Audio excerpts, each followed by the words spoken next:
You gotta love this. This is just fantastic. Now we know Obamacare, known as the Affordable Care Act, came from our boys over at Harvard. And the other day, the guy, the architect, right? It was put together so that the stupid Americans would not know any better and just let this law get passed or whatever. Obamacare architects at Harvard furious after learning they are not exempt from Obamacare.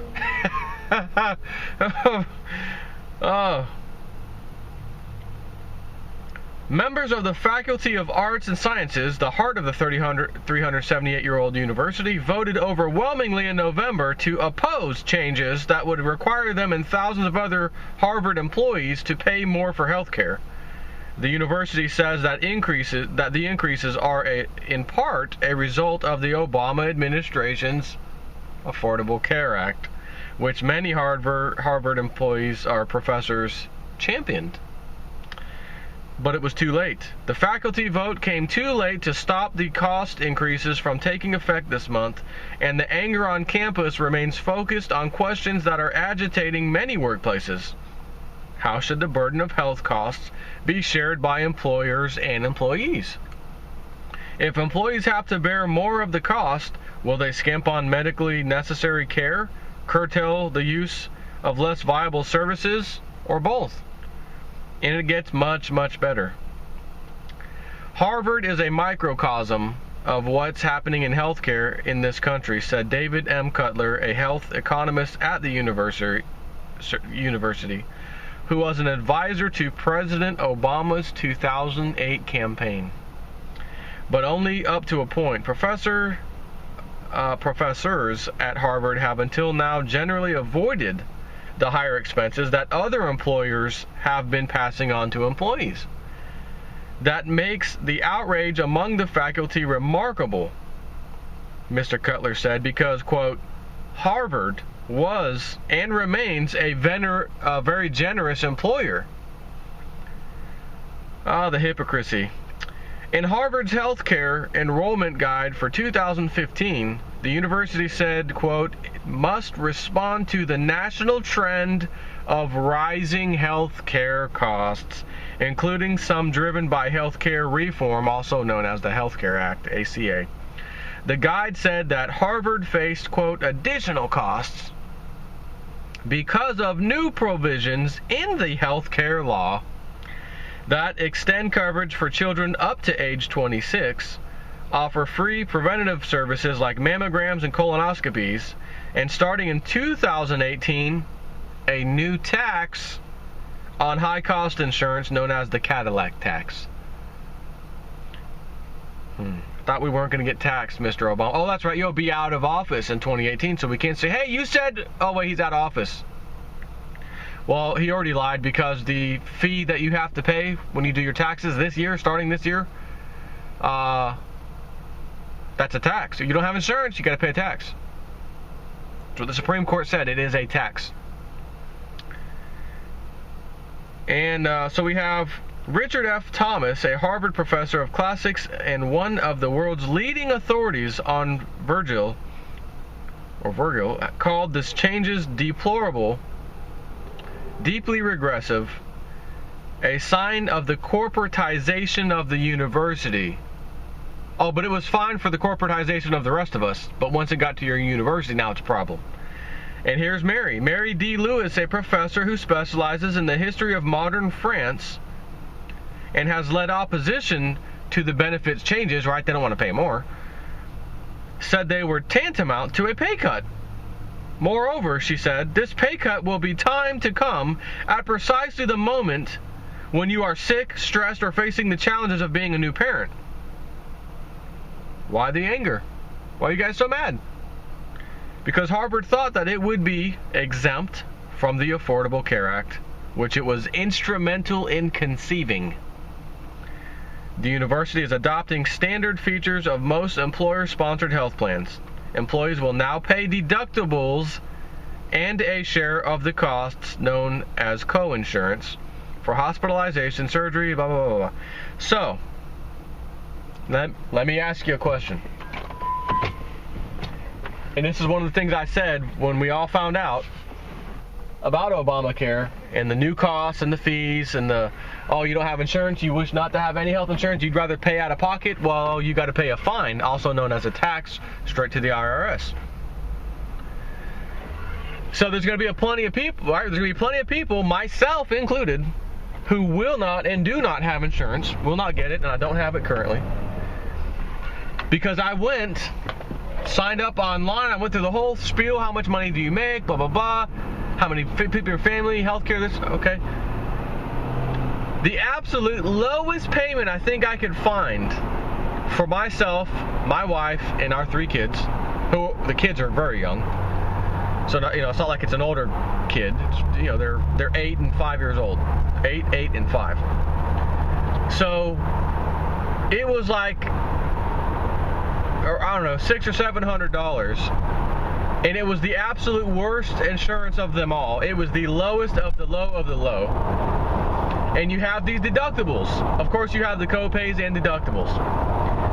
And in order for you to get health insurance, in other words, get your insurance company to foot the bill for you going and getting medical care, you need to go to the doctor or you need to have surgery or whatever it is, you've got to pay a deductible of thousands of dollars before your insurance even kicks in. So let's just say it was $600. Matter of fact, for easy math, for me, to make this quite simple, $500 a month. Man, I can get my whole family covered for $500. That's not bad. That's not actually true, but I'm gonna just make it $500 for the purpose of this. Most, by the way, of the plans that looked okay to me were right around 1,000 plus. Just so you know. So, honestly, I don't even know why I'm giving you a $500 example. Let's be real. This is realist news. Let's be real. The average plan, a plan that someone would say this is acceptable, is $1,000 for my family. And even those plans still required at least, I think, $3,000 to be paid out of your pocket. $2,000 to $3,000, depending on which plan and how much your copay, all that, right? $2,000 to $3,000 per individual. Or something like $8,000 or $9,000 per family has to be paid out of your pocket first before your health insurance kicks in and pays the bill. Now, naturally, when you go to the doctor and you do all get a prescription, that's all they do now. They're pill mills. Prescribe. You're going to be paying for that. You're going to pay for the doctor visit. You may have you're definitely going to have a copay. So the savings of you paying $1,000 a month to go see a doctor that would normally cost you $75 doctor visit, and you gotta get some prescription drugs. Let's just say $100 a month for prescription drugs. That's expensive, but that's what's required. So you paid $75 for a doctor visit, $100 a month for prescription drugs, and then what? It's $175 a month. But wait a minute, you're already paying $1,000 a month for health insurance. So not only are you paying $1,000 per month for health insurance, you also had to pay $75 doctor visit, which there was a copay, so that only cost you $45. Yeah, saved me almost half. $45 copay out of the $75 bill, feeling good. $100 a month medicine, sorry about your luck, it's still the same, there's no difference there. Or maybe some great plans will take a fee off of that, and maybe you're only paying $80 a month instead of $100. So 80, 40, 100, 25, 130 bucks, but you're still paying $1,000 a month. Oh, you got to go to the doctor, you got some major problem, like hospital, you still have to come up with a few $1,000s out of your pocket before the insurance company kicks in. Oh, but it was out of $10,000 hospital visit. Oh, thank God I had insurance. Okay, $1,000 a month. In 1 year's time, you could have saved $12,000. Right, $1,000 a month, 12 months in a year. You could have saved $12,000 a month, or a year, excuse me. And you just had a $10,000 doctor bill, hospital bill, of which somewhere between $2,000 and $3,000 you had to pay anyways. Which left, let's say, out of that $10,000 bill, you're left with, let's just be nice and say $7,500 is what the insurance company picked up. That's only for that year. This is a yearly basis. So next year, if you got to go back to the hospital, Same story. Let's say it's $10,000. You're out again $2,500 out of your pocket. $7,500 is covered by the insurance company. But again, that whole year went by. You've also contributed $12,000 to healthcare. So you've given them $12,000 and had to pay $2,500 out of your pocket. Can you see where this is going? I mean, it is completely unaffordable. It was never meant to be affordable. Why? Because they don't want you actually signing up for healthcare. The government does not want you signing up for healthcare, actually. They want you to not sign up so that you pay the fine. And this year, I've calculated, because you can use TurboTax. It's a program I use. Matter of fact, I don't even buy the program anymore. I go to their website, sign up as my own account, and then pay, this year, because I don't do just personal income taxes, I do, slightly a business kind of thing on the side, which YouTube, as you know, I get paid a little bit of money for the advertisements that play on these videos. So thank all of you for allowing those videos to play.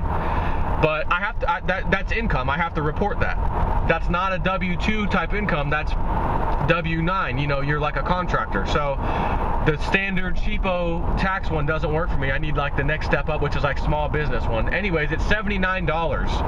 I can do both my personal and this little business, whatever you want to call it, so that I can properly write stuff off and properly account for the money that's coming in. Because again, I don't want the IRS messing with me and me keeping money that they say I owe taxes on. I'm going to pay it. I pay the taxes.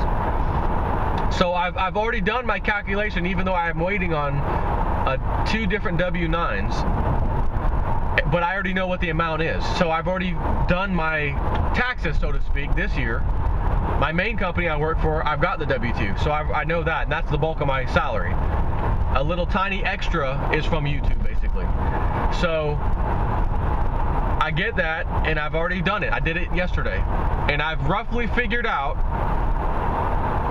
because I'm not paying insurance, I'm going to lose $500 worth of taxes that I would have gotten back, tax return that I would have gotten back. So it's just $500. Keeping in mind, it's still BS that they're charging people who don't want to pay for someone else's product, which is like, it's like mafia stuff. You're paying for our service to protect your business. Well, I don't have any problems here. It doesn't matter. You're paying us for the protection. Same thing with the government. The government is the mafia. It's the same story. They act like a mafia. They're ran by the banker mafia, the oil cartel mafia, the military-industrial mafia, the healthcare mafia, the pharmaceutical mafia.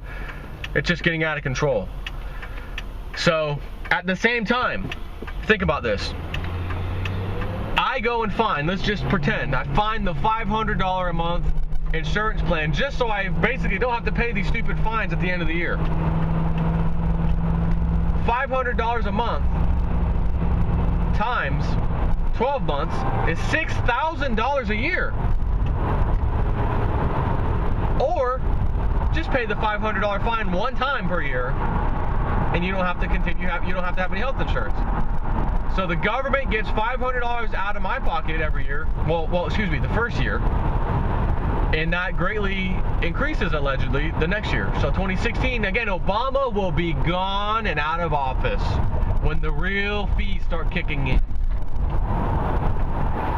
So my $500 tax return, less of a tax return I will be getting next year, could amount to I don't know yet, $1,000, $1,200. I'm not sure. So even so, would you rather pay $1,000 per year or $1,000 per month having health insurance, in which you go to get anything done and you got to already spend $2,000, $3,000, $4,000 out of your pocket before they even start deducting out of your insurance fee, your insurance pool, so to speak? It's absurd. How do you stay healthy? You have to eat real food, fruits and vegetables, etc., as part of your diet. Lettuce, salads, things like that. It's great. The greener the vegetable, the better. I know it sucks. I want to go out to eat lunch. I want to go have my chicken sandwiches and my french fries. I want to have all this crap. But if you don't eat healthy, especially sometimes at least. I mean, if that's what your diet consists of, then you're going to be in trouble. But if you do say, well, I like to go out to eat once or twice or 3 times a week, okay. But those other days, you should be eating quite healthy, honestly. And again, we are what we eat. The cancer rate in this country in the early 1900s, turn of the century, was somewhere around 1 out of 33 or so people would end up getting cancer sometime in their life, usually later on, as you get much older. In any case, sometime during your life, 1 out of 33 people would get cancer. And as the years went on and the pharmaceutical industrial complex started taking over and pushing all these pills, and then you had the Monsanto and genetically modified foods and high fructose corn syrup and all these things that are not natural being introduced into our food, chemicals being put into the food, preservatives, all these things that up until like 1955, I think, a lot of that was not allowed. Any chemical, period, was not allowed in the food. That changed greatly. So now what is the new amount of or the new statistics regarding cancer? As of the early part of 2000s, so 2001, 2002, 2003, etc., around that time frame, it was approximately 1 out of 3 people will now get cancer sometime during their life. We are now in the year 2015.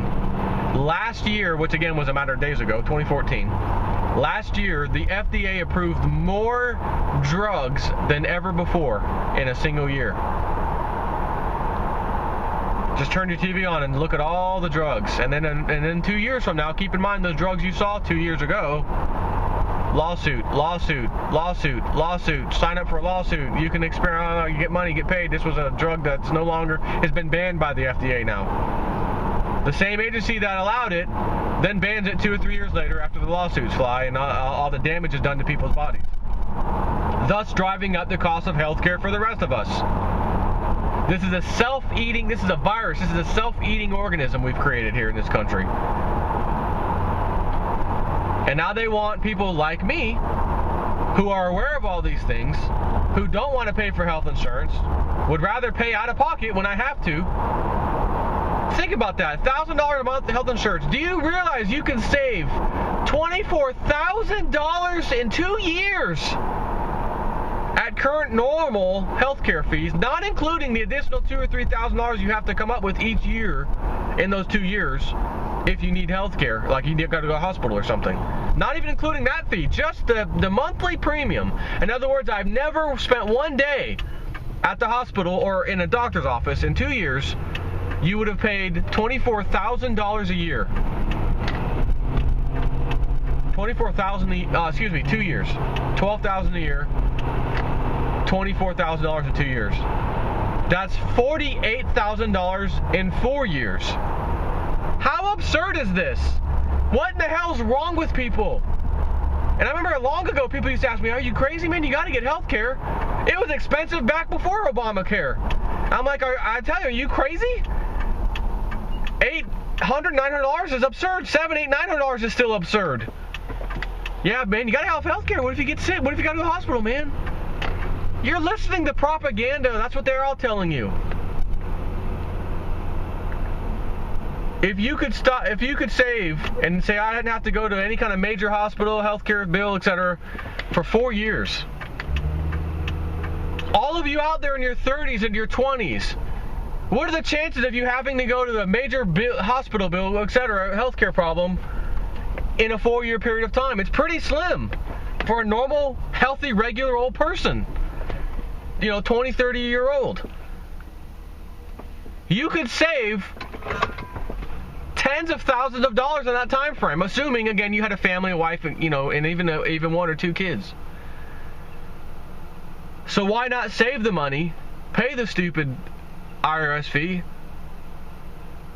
and not deal with it? That's what I'm doing. Now, at the same time, some of you may get a smart idea and say, well, I do have a side business, and I do write stuff off, and I've never, ever been audited by the IRS, you might tell yourself. And you may say, well, how much is this fee going to offset for my tax? Oh, I'm going to lose $800 this year because I don't have insurance. Let me go find some additional stuff to go write off. Oh, my $800 is back where it belongs. Okay. Submit. Sure, you take you're going to take a chance. You're going to take a risk that you could possibly get audited. And should that occur, create some receipts that show that additional stuff you wrote off. Have a nice day. There's always loopholes and ways around things. The good news about me, the tiny little bit of money I get off of YouTube, it certainly ain't enough to mess with my income or try to play any games like that. I'll just be as honest as possible. It doesn't matter, not for me. So there are ways around it, is all I'm telling you. But this is beautiful because the creators from Harvard, Princeton, Harvard, Yale, bullets, bombs, and banks, as old Gerald Celente would say. Creators of Obamacare, now your school's telling you we can't keep these costs. You're now going to have to pay out-of-pocket fees. You're going to have to pay the co-insurance. You're going to have to pay the deductible. We can't keep up with this. Hey, what's going on here? I thought... Oh, you didn't realize you guys weren't exempt? Sorry. The exemption list says if you join an Indian tribe, you could be exempt from that tax, that fee at the end of the year. It also says if you are certain religious organizations, you are exempt too. And then when you look at the fine print, what constitutes a religious organization? One that takes health care in their own hands, therefore doesn't have to pay the fee, and also agrees that they don't do anything with Social Security either. So you will never get your Social Security back should you say, I want an exemption from a religious exemption.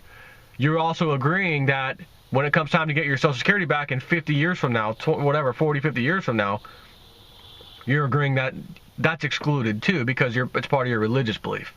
It's in there. I read it. So this is just more proof that our country, as Lindsey Williams said, is going from first world status to third world status.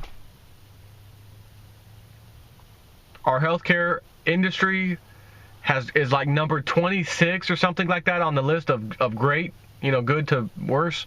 We're down to 26 now on mass casualty or urgent care surgery. We're still very, very high on the chart on that. But when it comes to healthcare, we're way down the chart. It's terrible, worse than terrible. And you can see where all this money is going. Healthcare and pharmaceutical industry. Force these people to pay the insurance giants and force them to pay it every year. And then when you say, I got a claim, insurance company, I need my money.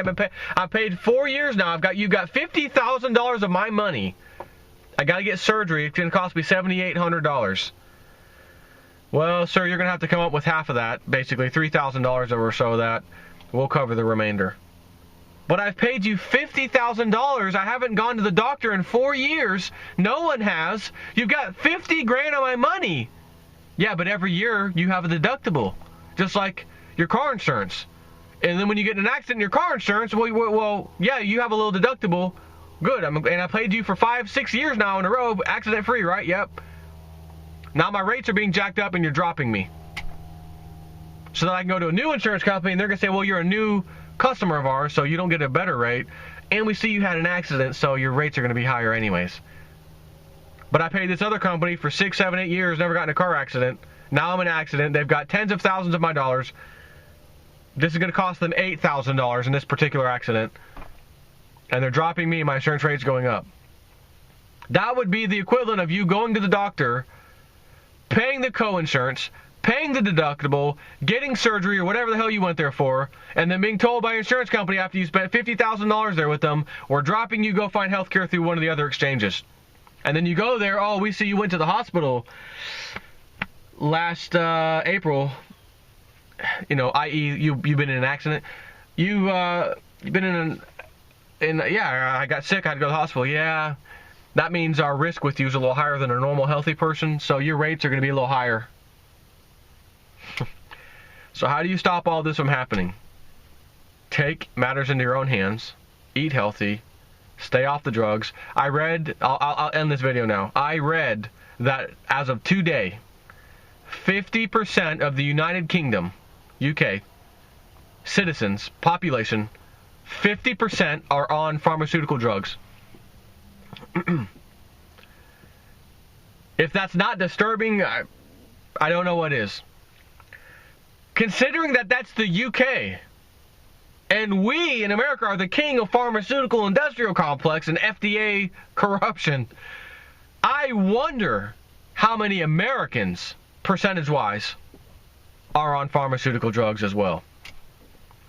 They are making us a bunch of brain-dead zombies who have to keep coming back every month. Pharmaceutical pill, I need a pill, need my medicine, need my medicine, need my medicine. How did the world survive just 60 years ago, prior to thousands of years back, without all these pharmaceutical drugs? How did we do this? I mean, it must have been impossible. Today, doctors, prescribe. Next one, prescribe. Next one, prescribe. You have to be your own doctor. You have to be your own everything these days.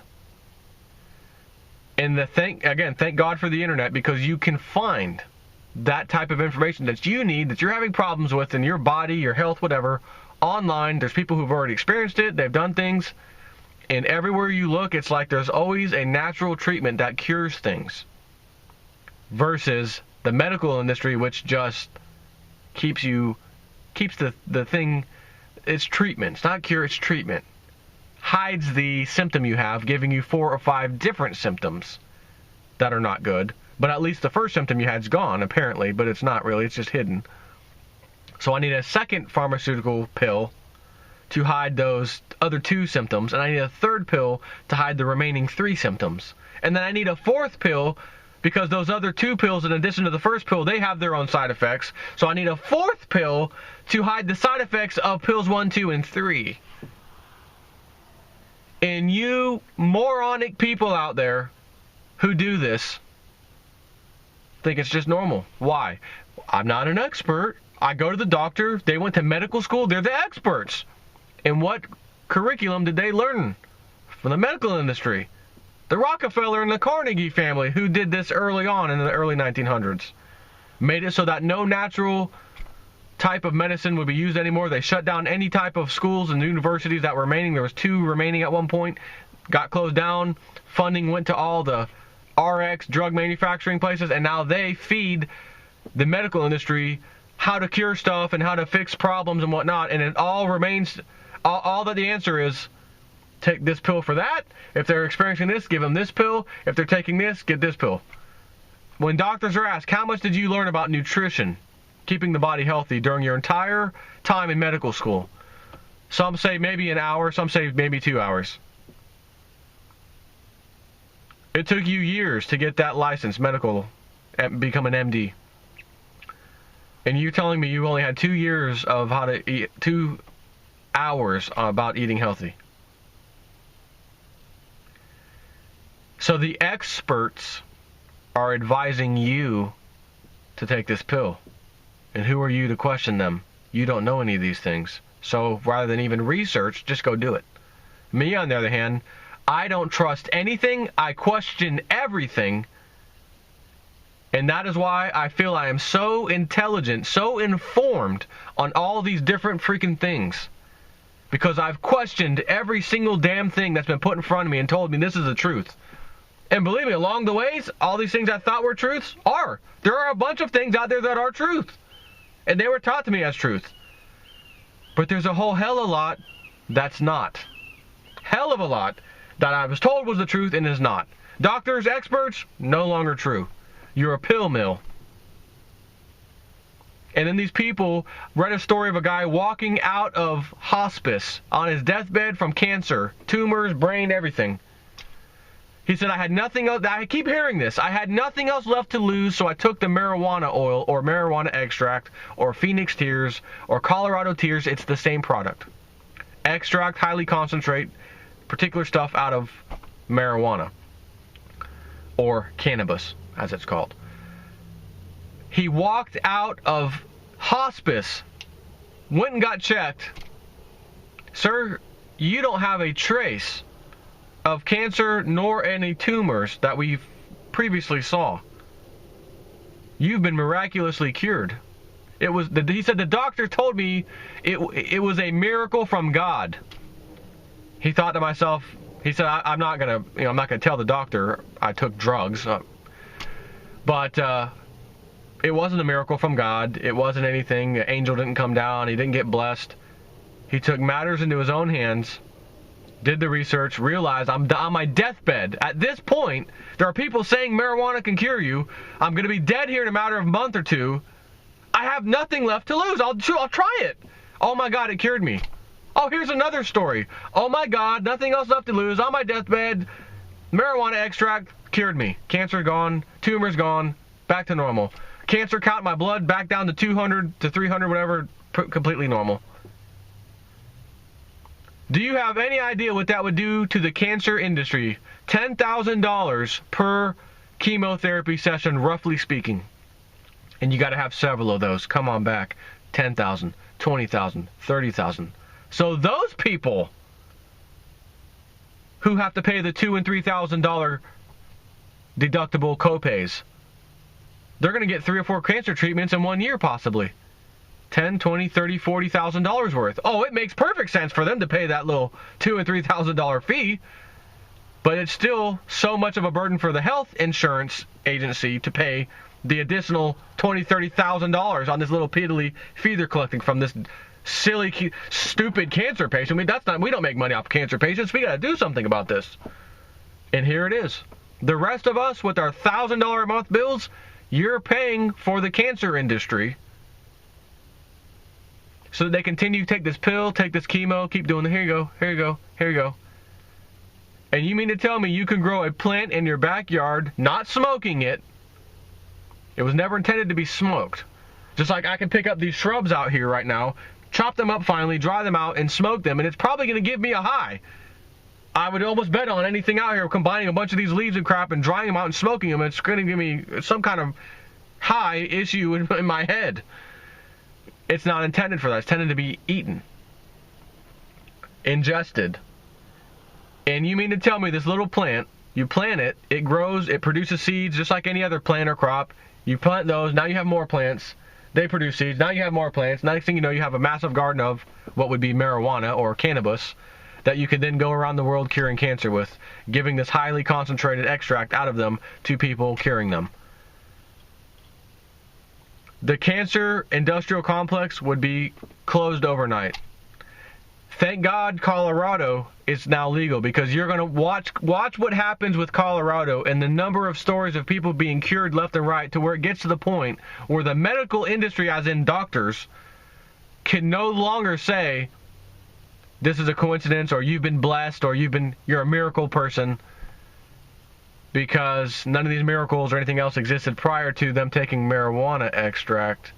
Now they're existing out of control, curing people within 2 to 3 months who had otherwise been told their deathbed would be awaiting them in a matter of months.